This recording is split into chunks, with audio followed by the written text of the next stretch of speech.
Hello, unstoppable real estate investors. Rayanna Stark coming to you live in my group, the Unstoppable Real Estate Investor. And this is the podcast Top 5 Percenters. As some of you may or may not know, the research shows that this is a very difficult industry. Most people who attempt to be real estate investors fail. So the percentage who succeed is about 5%. So 95% of people who try and be real estate investors fail. Andrew is one of the top 5 percenters. Therefore, he is on this podcast. He is one of my success stories, one of my favorite clients, and he's really fun to work with because he's motivated, he takes action, and he gets out there and gets results. So Andrew, welcome to the podcast. You've been here before. Yeah, thanks for having me. Yeah. It's always fun to interview you. So, give us a little history about your professional life before real estate investing. Yeah, so super high level. I went to school for accounting, got my CPA license, started in public accounting. When I did that, my wife went to dental school. So I graduated, worked full time, and she studied to be a dentist. So when she graduated, she got a full-time job as a dentist. And within a year of graduating, she had an opportunity to buy a dental practice. And for me, running through public accounting, doing the nuts and bolts, have a specialty in the healthcare industry, I had an opportunity to quit public accounting and run a dental practice with her. So we did that fall of 2017, and we're pretty good at it. We grew the business well. I did all the nuts and bolts. She did all the hard work. So team management, insurance contracts, patient coordination, business building and scaling and everything like that. And it was good. So we, as we kept going, started realizing that as we were expanding, the only way we made money as a family was if my wife did dentistry. It's still a very time for services profession. And as much as I can, what medical office has a 99.7% collection rate? Well, one run by a CPA.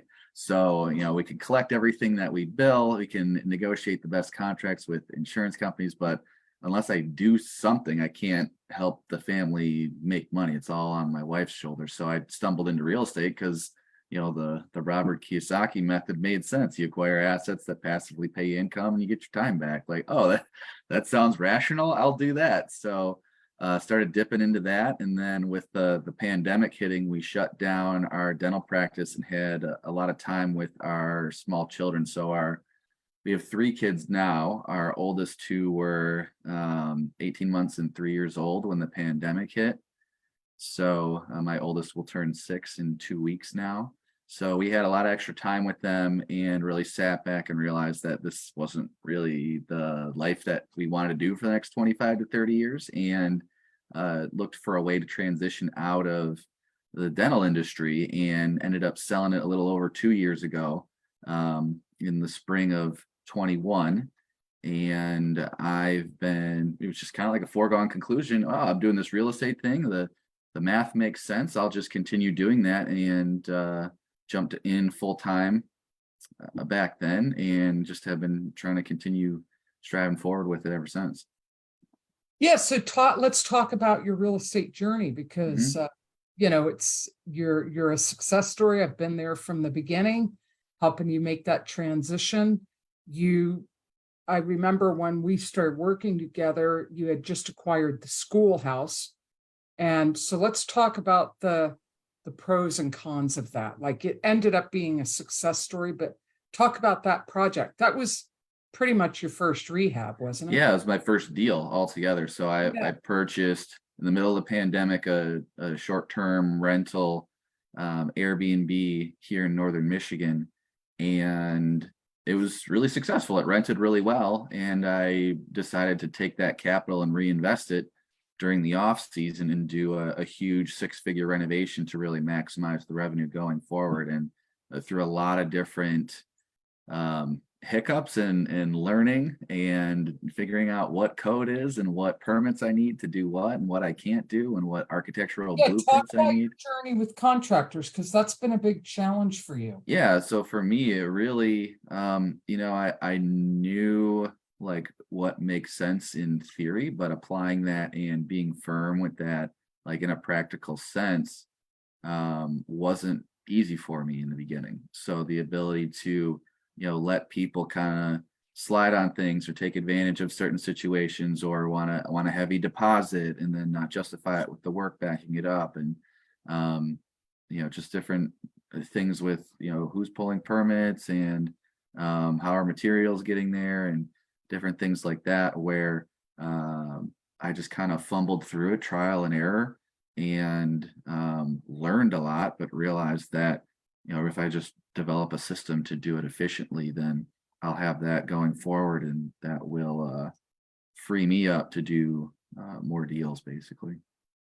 So we get through that. You learn about contractors having a system. In fact, that was our first step working together. Like you leveraged the Fortune Builders processes and systems because you were a Hmm. student there. 6 critical documents, 7 stages of rehab Hmm. and all that. But the contractor piece was like you were just, I remember you were bringing donuts to the guys every morning and you were trying to buy their productivity. And I said, we're going to Yeah, it's just a stop that. change of mindset. Yeah, we got to hold them accountable. You can't reward them for You have to bad. bribe them to show up because Yeah, you're bringing donuts. you should be rewarding them for productivity, You not absolutely can bring donuts after a job well done. right. So we finally get a good crew in there and they do it. And now talk about that property now. Like, Yeah, so now we're just getting ready where- to start and rent it for the summer. If anyone feels like journeying to northern Michigan and staying in a 140-year-old historic schoolhouse built in 1880, we have bookings available for the summer. Shameless plug, but yeah, it does a couple $100 a night. There's 2 units. It rents for 4 or 5 months during the summer season here, and then I usually long-term rent it to a family who needs it during the winter months. So that way, I don't have to winterize it or I don't have to carry all the utility costs for the winter. There's a huge shortage of long-term housing in northern Michigan, so really just try to maximize that, provide another piece of inventory, and that just helps offset some of the costs during the winter months. and then talk about like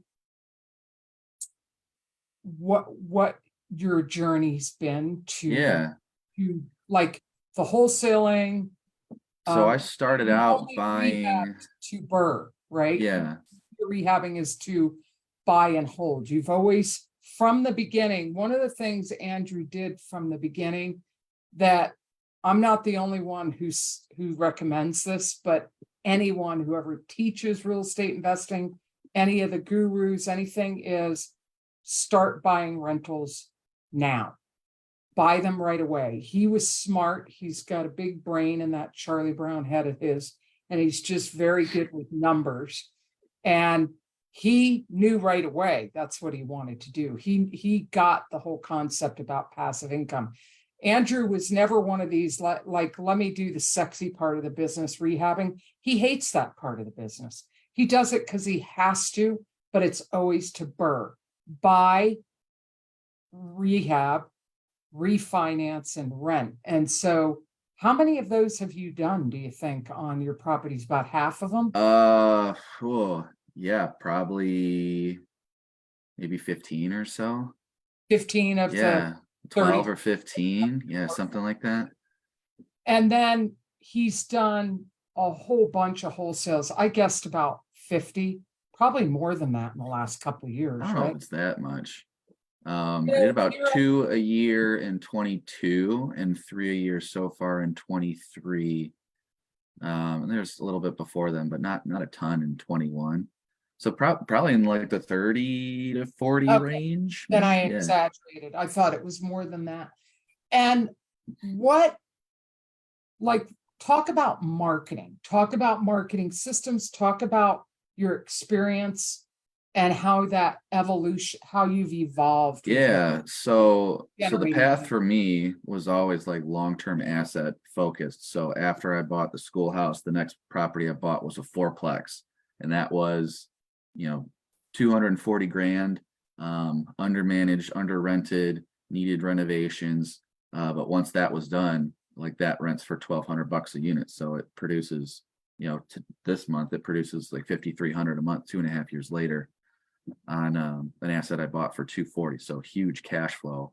But that was the process to always going through it. So I got that through a local realtor referral. I had lunch with a realtor 6 months prior, and she's like, "Hey, you might like this," and I'm like, "Okay, let's write an offer on it." Easy enough.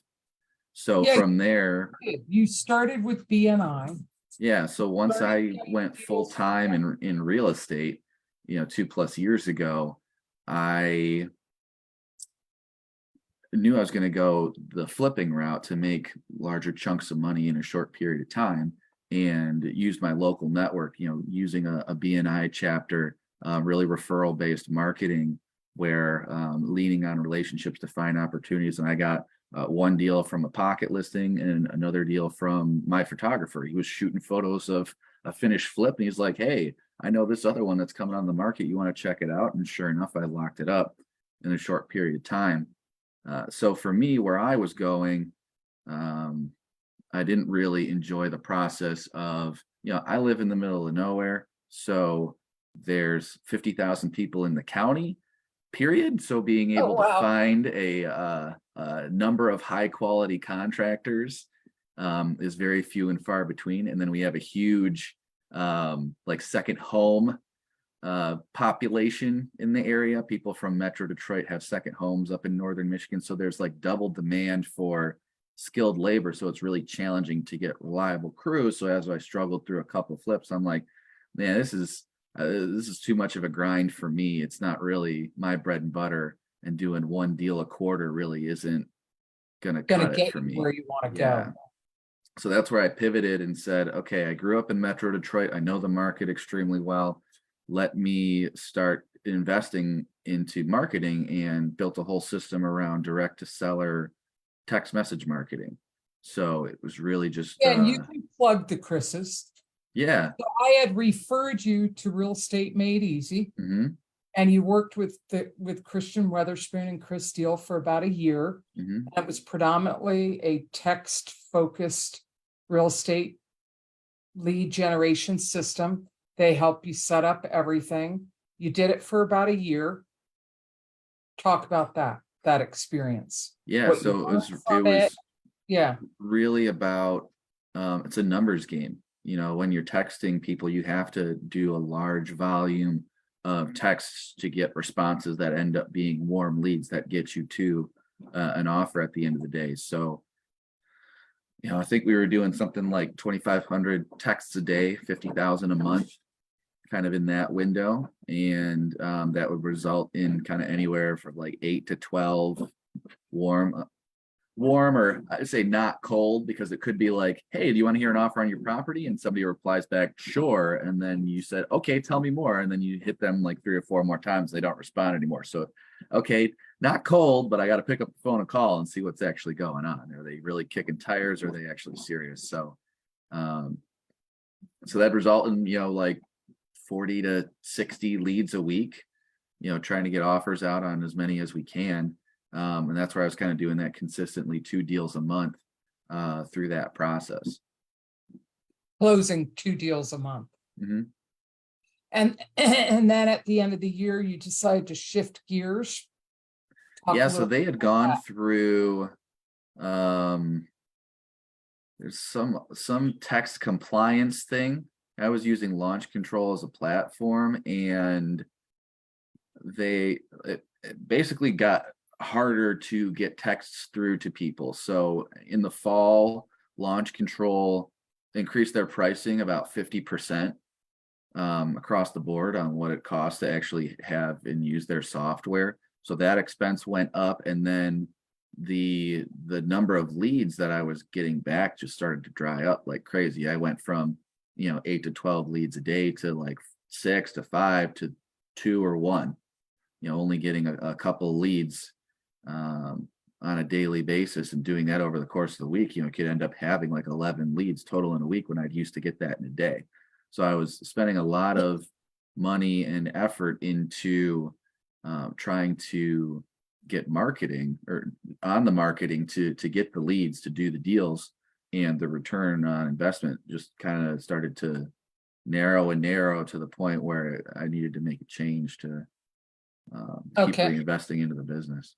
And then we found another system, and you went from direct to seller marketing to Yeah, that's where I kind of now. changed the philosophy. I realized that, hey, if I'm still, the whole time as I'm going through doing wholesale deals, continuing to acquire rentals, and where it kind of clicked for me is, doing all this 100% remote in the middle of nowhere, northern Michigan, and primarily focusing on Metro Detroit.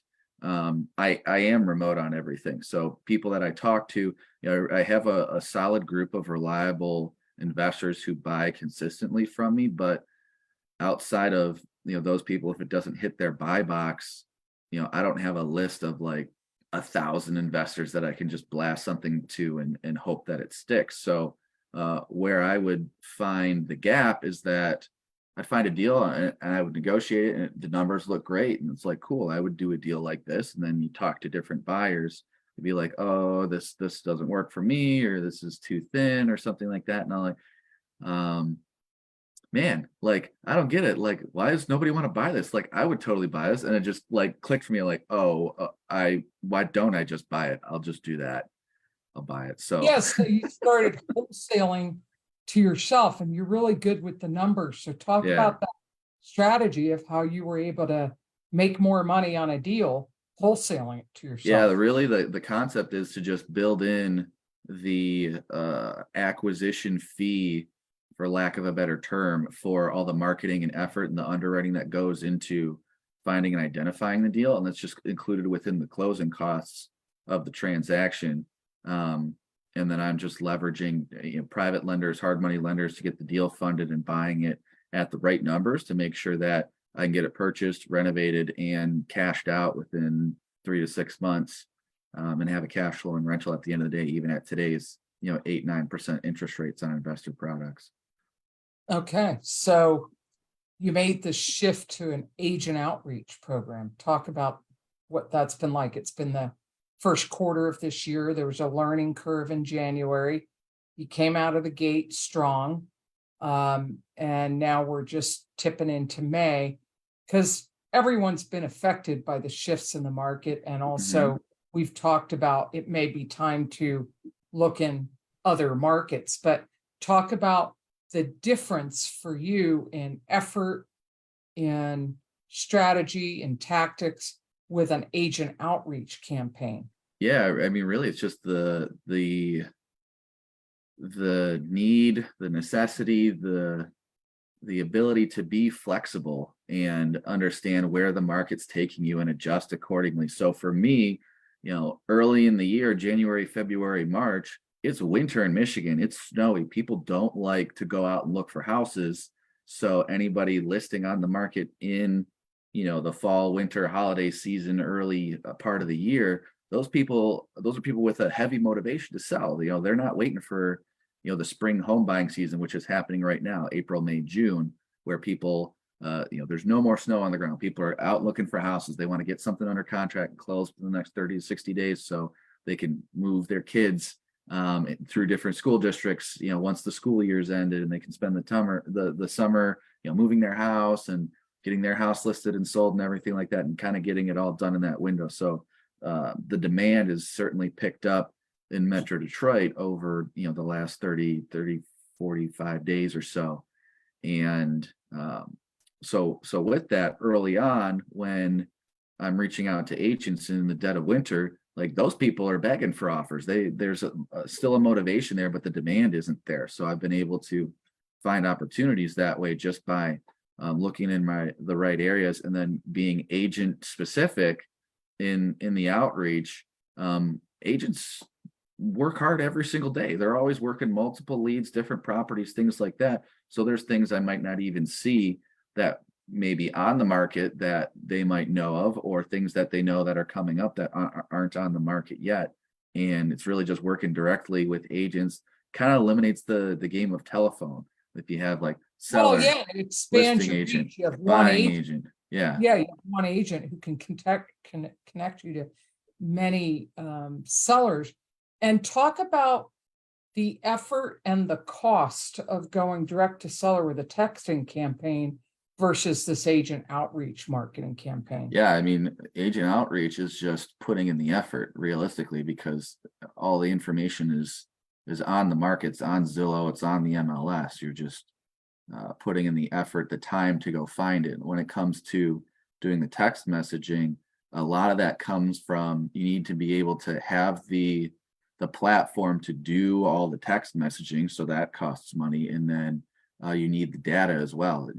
If you're targeting a certain market, you need to be able to identify that market, what houses you want to look at in that market, and then skip trace the data, which costs money to do. So it really ends up being, for me, when I was in full tilt text message marketing systems, between the 4 different softwares I use and the process of skip tracing all the data, it ended up rounding out to about $10,000 a month in marketing costs.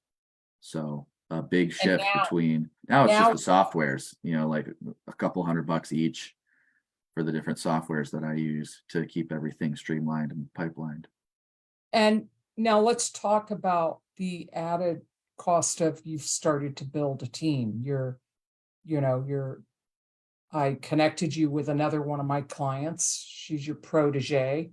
You've brought her on. You've been teaching her. She was doing your lead gen, and now she's moving into lead manager and acquisition manager role. And talk about that piece. Yeah, I mean, like, it's something that I always kind of, I guess, fell in love with early in the public accounting life, because it's really all about, like, the phrase is kind of like up or out. You either want to replace your boss's job above you to go from staff to senior to manager to partner, or, whenever you want, you can just go leave and do corporate accounting or run a dental practice or whatever.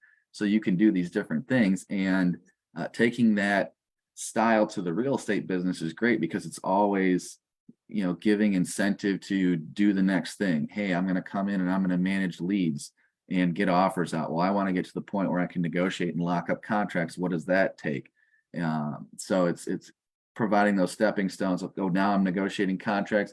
Now I'm going to network with buyers and get offers wholesale, and then continuing to scale from there and managing the process. So it's 2 sides: building the system to be able to handle the capacity and the ability to bring somebody on and have a training system and a system easy enough for them to understand and comprehend without any prior knowledge. So having the nuts and bolts work properly on the front end, and then finding the right quality people that fit your characteristics, your style, your drive, to continue pushing and growing themselves. And so everybody can benefit by continuing to expand the pie. Now, you've got that one person who's going to be key in your business. You're developing her to basically run the business for you eventually. Talk about the property management side of things. Well, let's wait on property management. Let's talk about what you plan for the rest of this year as far as building out a team. I don't remember. We have notes on it. Okay. No, Well, so it's you think of the whole refining thing from start to finish. Yeah. So like, you got to get leads in the pipeline, right? So you find and identify those leads, work on a deal analysis, getting offers out, getting contracts signed. So you have the lead management aspect of it, the negotiation aspect of it. You have like a leads manager and kind of like an acquisitions manager that works with that. So then once something's under contract, on the other side, when it comes to wholesaling, you're trying to find that buyer for it. So networking with the buyers, having disposition management of that whole process. And then there's a lot of coordinating. There's a lot of stuff that goes on in that whole process. So really the transaction coordination of making sure the I's are dotted, T's are crossed, everyone's talking to the title company's doing their job. All parties are continuing to move forward, actually get the deal closed so we can get paid. That's not it's not an easy job to do. It takes a lot of time, and a lot of people don't necessarily factor that into the whole process of like get a contract, assign it, and close it. So those are the Right now, components that you're we're, doing that piece, right? yeah, yeah. And so by the end of the year, our goal is we have someone who manages the beginning of the lead generation, Mhm, and then a lead manager slant acquisition manager. You're kind mhm. of, maybe that lead manager role is going to get split between the lead gen person and your acquisition Yeah, manager. really the concept is to have like a front end acquisitions manager, not having to spend all their time on lead generation, that we can have somebody do that, and then that person's directly responsible for managing that person and keeping them on task, Yeah, and educating then them, they training them. get something under contract, so the acquisition manager is doing the underwriting, and then they hand it off to the transaction coordinator, and they also let the dispo person know.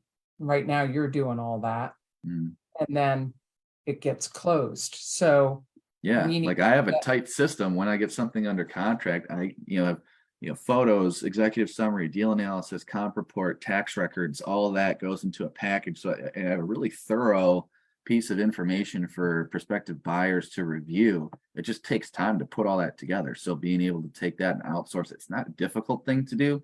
It just needs to be done, and it's time consuming. Yeah, and there's just a lot of steps to it. So by the end of the year, we want to hire like 3 more team members, a lead Mhm. gen person. You've got your acquisition lead manager. Then we want to get a dispo and a transaction coordinator. Yes. Yep, good stuff. Now, what's your talk about the managing of the rental portfolio and the good, the bad, the ugly? Talk about, where you're at with that, what you've learned, where you feel you still need to work. Yeah, so as I've continued acquiring over the years, I've just found good opportunities and just kind of pulled the trigger on them, and that's where I'm excited about the new system of finding a lead that is wholesaleable, but at the end of the day, keeping it, because I always get torn between should I keep it, should I buy it? What's the choice? I can kind of have my cake and eat it too with the new system and processes. But as I've continued to grow and scale and add more doors, um, it's really just a whole arc of, I figured out a long time ago, buying my first rental as an Airbnb, that's not the life for me. I don't want to manage vacation stays.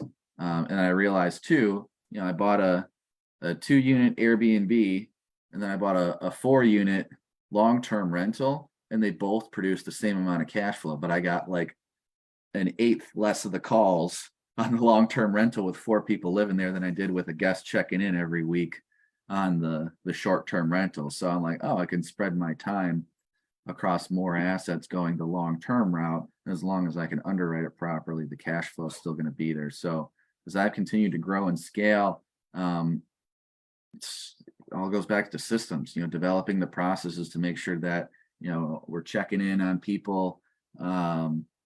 If we're seeing, a little bit late on rents, monitoring daily for management items or maintenance items, like things that come up, and then mobilizing, different contractors or a team of And you're handyman to, self-managing right now, and you've been having your dad help you, and there's been pros and cons to that. So what's next as far as managing your portfolio?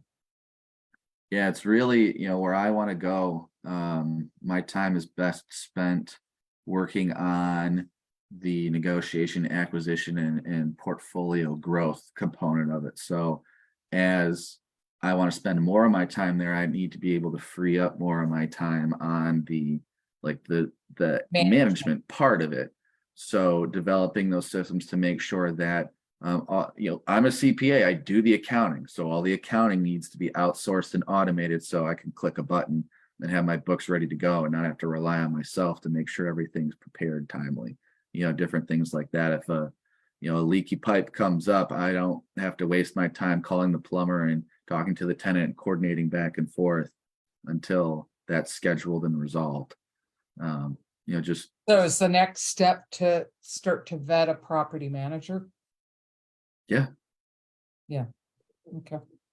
So what would you say in the 2.5 years you've been in the business, and with this deal you're about to close, you'll be close to 40 properties, 38, something like that.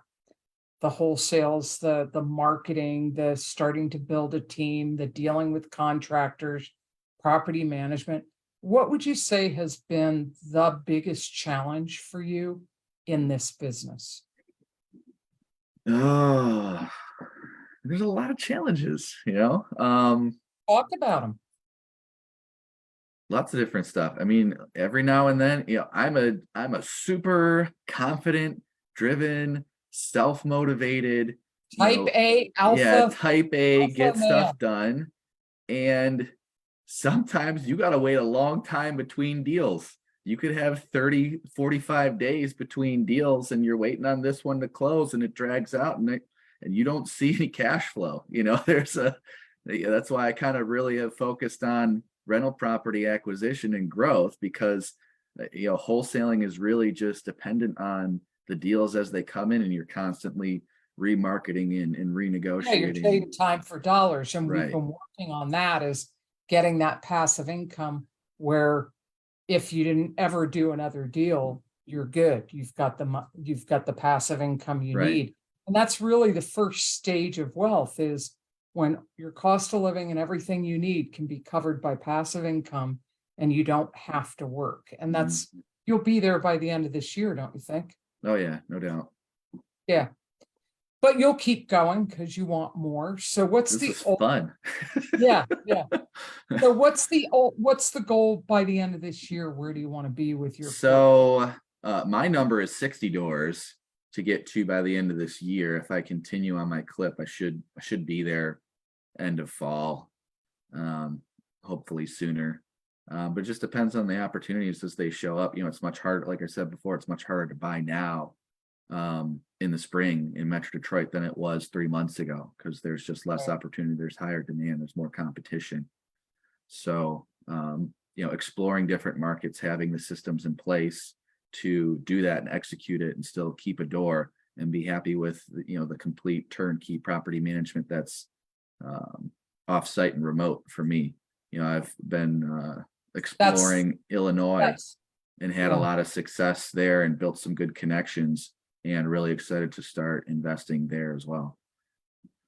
Yeah, and then talk about like the passion project that we're working on and why that's exciting to Yeah, you. so I do long-term rentals in northern Michigan. Like 2/3 of my doors are in northern Michigan. I self-manage anything within like an hour and a half of my house.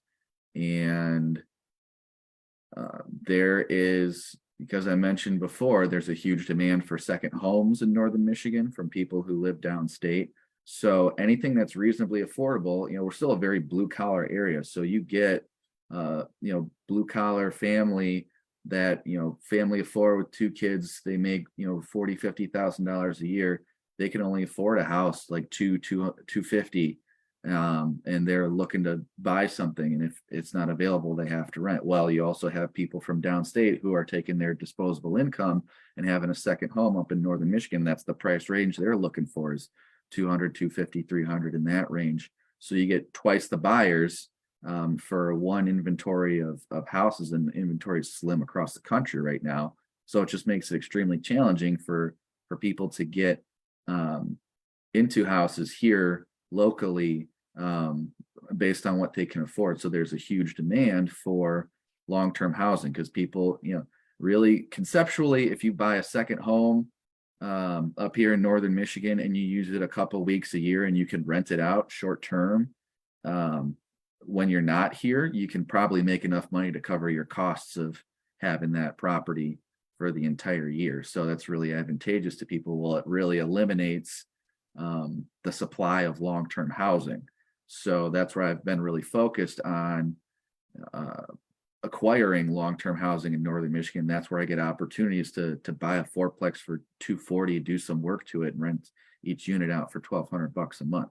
And there's just a ton of cash flow. I won't get the appreciation of a big city, relatively speaking, but the cash flows there for the good return. So all that being said, the project we've been working on is the development of tiny home housing and Micro communities. micro communities. There's multiple exit strategies there, but the whole concept of putting a community together of 5, 10, 20 tiny houses that are small, efficient, and can provide good housing for Modular or container, the challenges, yeah, financing, it's been like a lot of work of researching what's going to work for funding.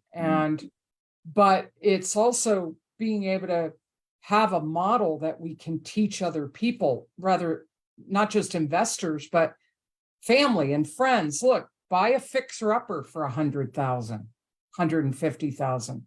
We'll show you how to do that. We'll show you how to fund it. And then maybe not all at once, but gradually add a manufactured home or a modular home or a tiny home or a container home. And before you know it, and if you have a basement, finish that, do some house hacking. And before you know it, you've got 5 or 6 rentals on your property and a home that your mortgage is paid for, and it's passive income for you. mm-hmm. So why talk about, because you and I have talked a lot about this, we've been working on it for a few months. Talk about why you think that model is going to work so well in Michigan.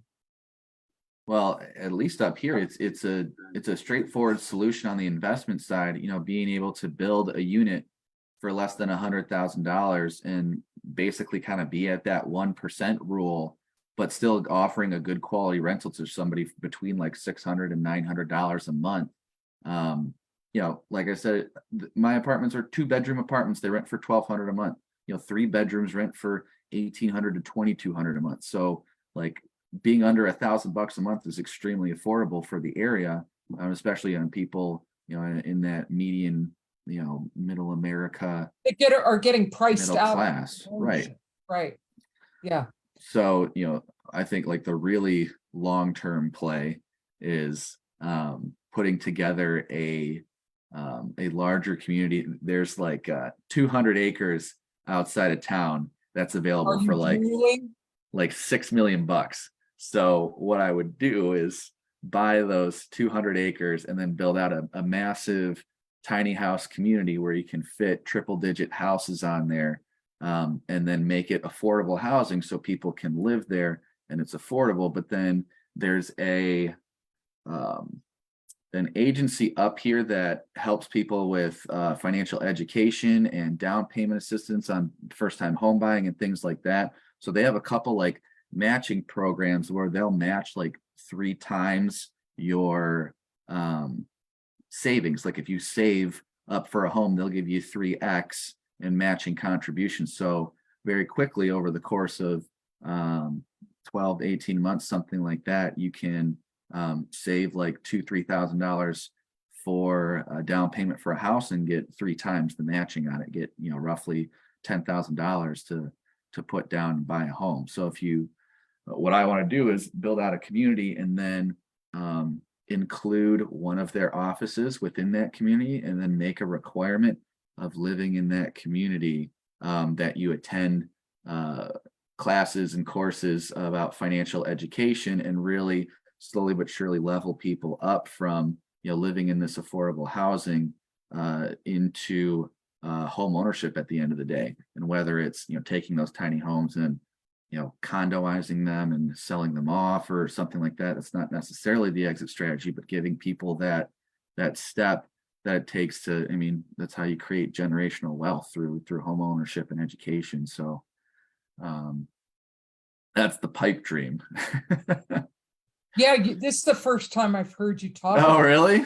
Yeah, about that kind of scale, because we've been talking about starting off with a smaller scale and then growing. But right. I love the idea of that. Yeah, because it's cool. Because like Section 8 serves a purpose, and it's great because it gives people housing based on what they can afford. And some people are in really tough situations and they can only afford $50, $100 or no dollars a month for housing, but at the same time, there's not a ton of incentive to go out and better yourself, because if you increase your income, well, Section 8 is just going to readjust you and take more of your money to go towards your housing every single month. So there's a lot of Opportunity yeah, to just to help provide people with a empower them without entitlement. right. Yeah. Encouraging them to be more self-sufficient rather than dependent. So what would you say if you were to jump up on a rooftop and you were to like have a captive audience?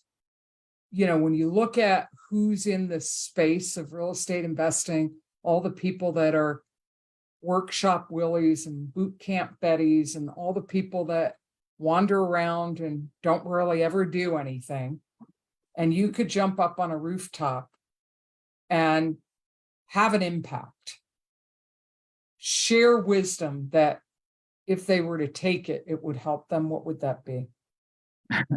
I was thinking about it because it changes every time.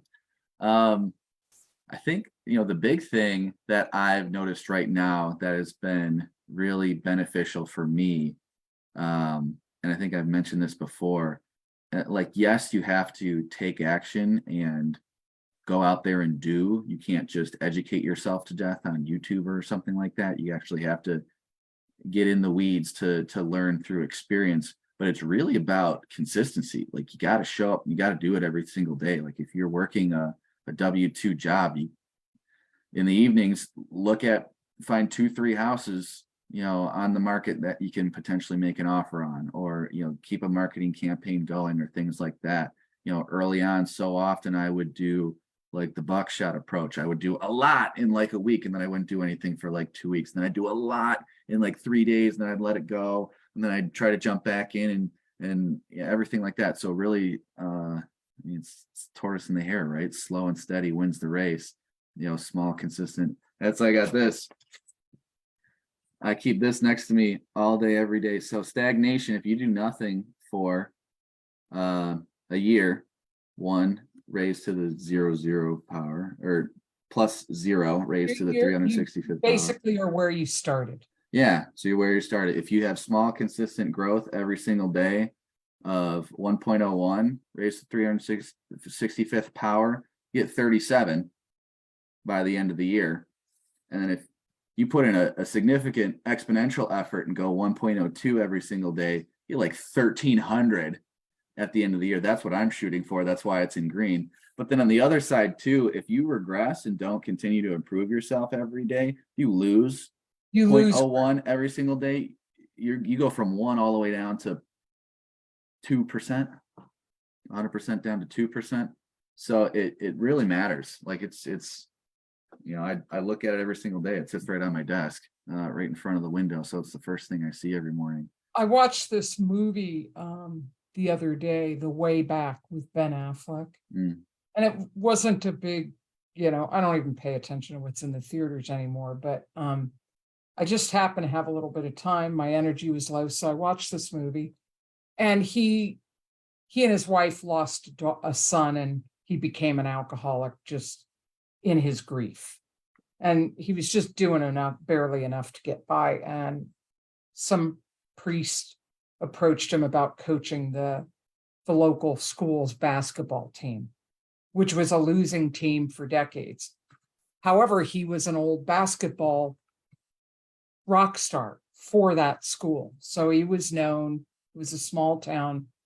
So he reluctantly becomes the coach of the team. And he's still drinking. And there's a math teacher who's his assistant coach. And there's a chaplain that prays for the team at the beginning. And they're concerned about his language and his drinking. And they warn him about it. And he makes a difference. They become an all-star team. They go to the playoffs. I don't know if that's what you call it with high school, but sure, the state finals or whatever. And just as he gets them to that point, he blows it because he got triggered. Some friends were going to be losing their child.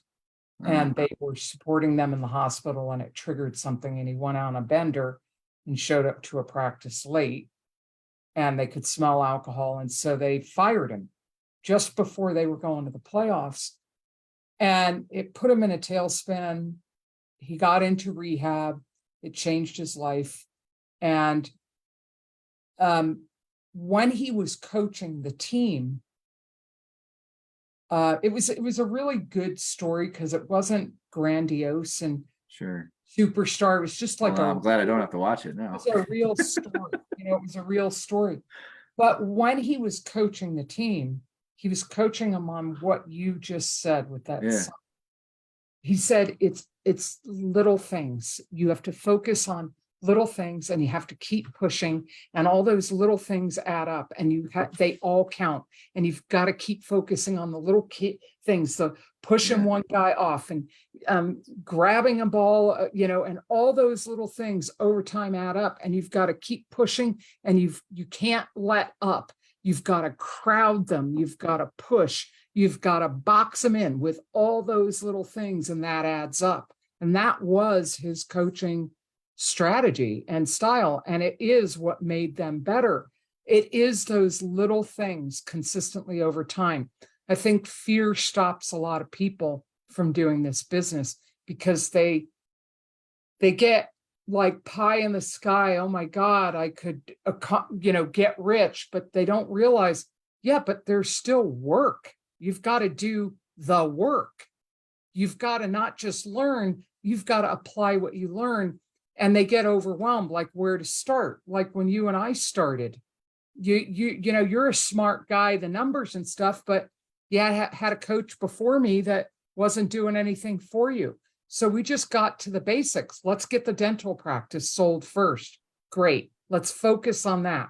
Now let's focus on what do we want to do? And it was a lot of little things that you did over time. How do I wholesale? What do I mean, honestly, it doesn't really feel like I'm working that hard. I'm getting a lot done, but you turn it back and look, like literally less than 3 years, I've got, 36 doors. So it's not, statistically, that's like one a month. So it's really not, very slowly but surely. So it really is that. It's about small, consistent, and I call that the power of small. The power of small, consistent actions done day in and day out. And you address the fears as they come up. Fear of talking to sellers. All right, let's talk about that. Let's get you skilled in that thing. So now that fear is obsolete. Okay, now let's move on about being consistent in your marketing and the grind. All right, let's get a VA to do that for you. Or let's schedule a certain amount of time. You eat the frog first. Let's get it out of the way first. And then you master that. Now let's train someone and budget for someone to do that. Then the next thing and the next thing. And it's just, I think people get into real estate investing and think, oh, it's just going to be easy and fast and I'm going to get rich buying real estate. You can get very poor buying real estate. Right. I had a guy that someone referred me that I started coaching, and he was in the process of closing on a house. He didn't evaluate it. He didn't know what he was doing. It was a week to closing. He didn't have any money to close on it. And he closed on it. And then when we actually analyzed it, he loses money on that property every month. He doesn't make money on a property he bought as a rental. Yeah. You can get into a lot of trouble in this business.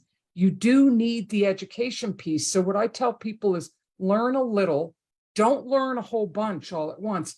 Learn a little and then go out and implement that little piece and prove it to yourself. That gives you confidence. That gives you like, oh, this stuff works. All right, now learn the next thing. Go out and implement that and build just like you've done. You learn, you make mistakes, you course correct, then you develop a process. You refine it. You get it down. Okay, great. Now I can give that to someone else to do for me. What's the next piece we got to work on? It's just what I really realized, recently, I think we talked about this, is this business, I can distill it down to one simple thing. It is having conversations with people. It's having conversations with sellers, with agents, with lenders, with buyers, with other investors, with JVs, with your team, with your coach. All it is a series of conversations then that then spark actions that you follow up on and do as a result of those conversations. Yeah. Now that's really simplified. Simple. But wouldn't you? Yeah, it is. Yeah, It's simple, but that's not right.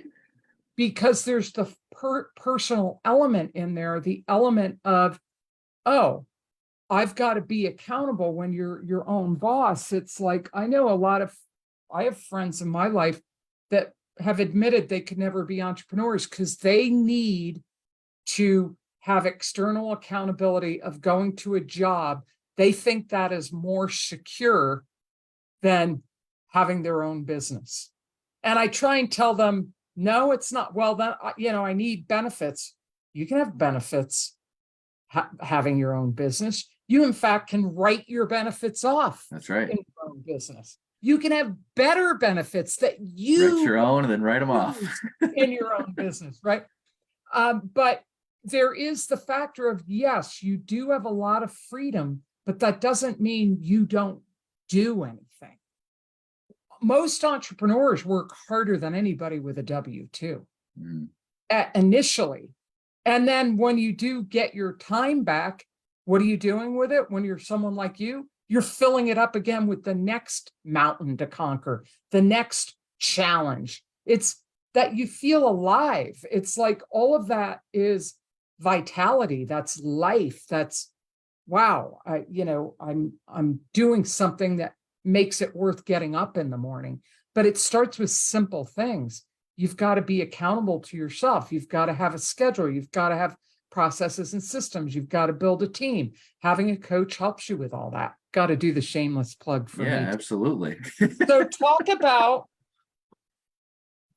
what the difference was. You had a coach before me and you have me, and tell me what even going back to the dental life, like I didn't have a coach in the dental practice at all. And I was just doing it, flying by the seat of my pants and, implementing and making changes and yes, growing the business, but being in the middle of nowhere, northern Michigan, we really struggled with, finding, like I said before, with contractors. Well, it's also hard to find dental assistants and hygienists, and you're trying to grow a business. You need to hire people and you want to find the right fit, but you only get 3 people to apply in a month-long period.